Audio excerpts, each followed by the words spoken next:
अॼु वरी जॾहिं कलम हथ में खयमि त लफ़्ज़नि खां अॻु तुंहिंजी यादि अची वेठी। लॻे थो मुंहिंजी क़िस्मत में हर लिखणी खां अॻु तुंहिंजो नालो लिखियलु आहे।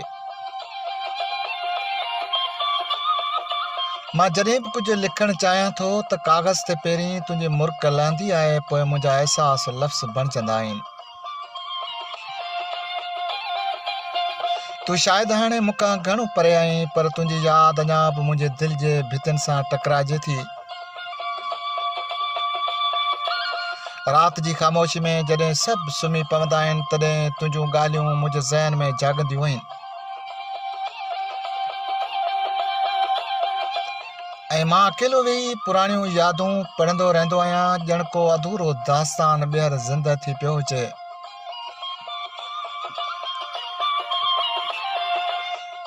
तंहिंखां पोइ मूं घणा चेहरा ॾिठा, पर कंहिं बि चेहरे में उहा सुकून वारी ॻाल्हि न हुई जेका तुंहिंजे अखियुनि में हूंदी हुई।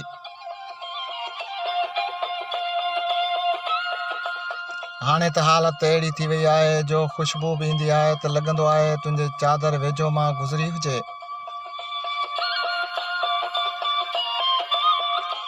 मूंखे यादि आहे तूं चवंदी हुई त हिकु ॾींहुं तूं मूं ते ज़रूरु कुझु ख़ूबसूरत लिखंदे।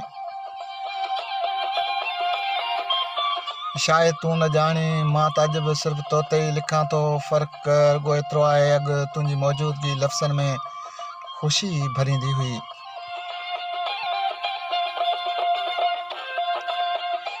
हाणे तुंहिंजे विछोड़े मुंहिंजे लिखणनि में दर्द भरे छॾियो आहे।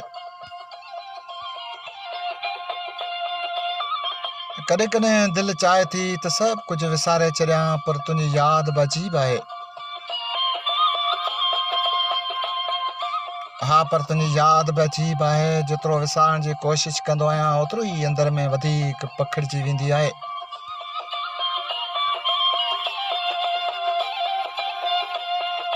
हाणे त मुंहिंजी हर लिखणी में तुंहिंजी यादि जी ख़ुशबू हूंदी आहे, छो त मुंहिंजा लफ़्ज़ बि तोखां पोइ अकेला थी पिया आहिनि।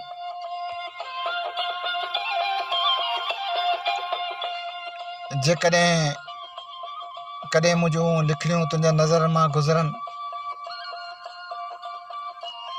हा जेकॾहिं कॾहिं मुंहिंजूं लिखणियूं तुंहिंजा नज़रनि मां गुज़रनि त सम्झी वञजांइ त को माण्हू अॼु बि तोखे दिलि जी आख़िरी कुंड में सांढे वेठो आहे। हा, सांढे वेठो आहे।